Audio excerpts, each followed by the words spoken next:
যেই বান্দা দুনিয়াতে চিন্তা করে কিয়ামতের ময়দানে হিসাবের সম্মুখীন হওয়া লাগবে, ওই বান্দা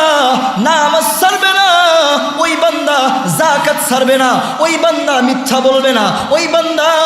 গীবত শিকায়াত করবে না, অন্যায় অত্যাচার অবিচার জুলুম নির্যাতন করবে না। যেই বান্দা জানে কঠিন কিয়ামতের ময়দানে সেদিন কেউ আপন হবে না, আমার আমলনামা আমাকে জান্নাতে প্রবেশ করাবে, আমার আমলনামা আমাকে জাহান্নামে প্রবেশ করাবে, ওই বান্দা দুনিয়াতে হিসাব করে হায় হায় প্রতিটা মুহূর্ত আমি কি করছি, আমার কি করা দরকার। যখন কিয়ামতের ময়দানে জান্নাতি বান্দা আমলনামা ডান হাতে পাবে, জান্নাতি বান্দা রবকে বলবে ইন্নী যানানতু আন্নী মুলাকিন